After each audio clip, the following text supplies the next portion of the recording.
you look at the landscape of 175 and PBC, there's not really that much guys at 175. So after this fight with me and Alexander, hopefully we get the unified fight for all the belts, 175, and then we'll probably come back down. Not come back down. That'll probably be the first defense.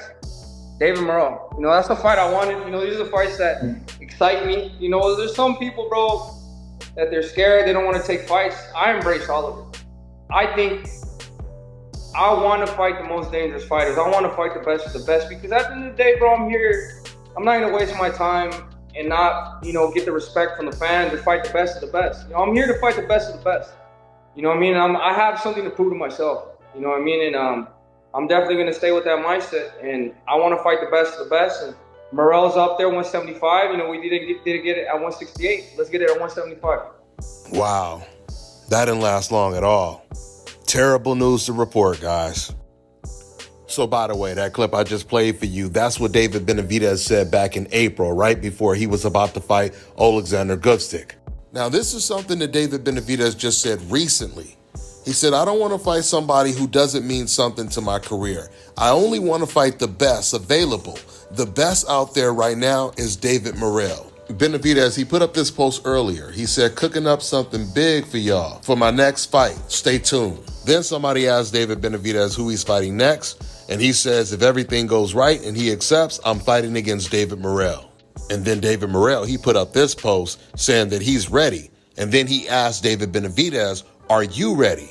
He says, let's go. And then hours later, Benavidez, he puts up this post saying, I will now be fighting against Jesse Hart, not David Morrell. But Morrell is a future opponent. So that means David Benavidez, he pretty much turned down the fight. And what it sounds like to me is David Benavidez, he's playing it safe because he knows that he has a guaranteed shot at the winner of Benavidez versus Bivol. And he also knows that it's no guarantee he's going to beat Morrell. David Benavidez is aware of how dangerous of a fight that is. I read an article on BoxingScene.com, and there was some things that was said in that article that was pretty telling. Because I got the impression by reading this article that PBC, they're the ones that really wanted to make this fight between Benavidez and Morrell. And it was David Benavidez that decided that was too dangerous of a fight to take right now, and he was the one that turned it down. So I want to read part of this article. It says a boxing official connected to the situation told Boxing Scene Thursday that an offer from Phoenix's Benavidez has been sent over to representatives of Morrell, and they are waiting to hear back. PBC loves the Benavidez-Morrell fight.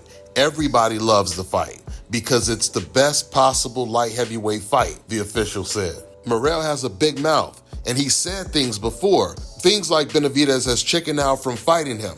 So we expect this offer to be accepted, end quote.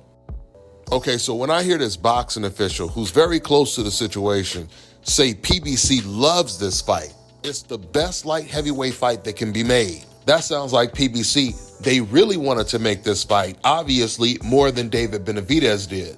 And it makes all the sense in the world because they're both PBC fighters. And we know that PBC, they're always trying to match their fighters against each other, which is obviously a common practice in the sport of boxing. So not only is David Benavidez turning down this fight bad news for boxing fans, it's also bad news for PBC because they really wanted to put this fight together.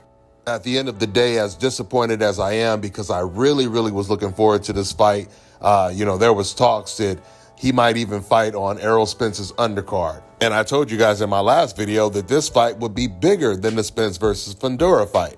So this move is just surprising to me with Benavidez because Benavidez is always talking about not wanting to take fights that no one cares about. He says that he always wants to fight the best. So to announce to the fans that you have a big fight that you're working on, just to delete that post and then put another post up saying that you're fighting against Jesse Hart, it just doesn't make sense to me. And then what really doesn't make sense is some of the news that's coming in right now. I just got this news while I was making this video. Jesse Hart, he comes out and says all of this is fake news. He said that he hasn't heard anything about him fighting against David Benavidez.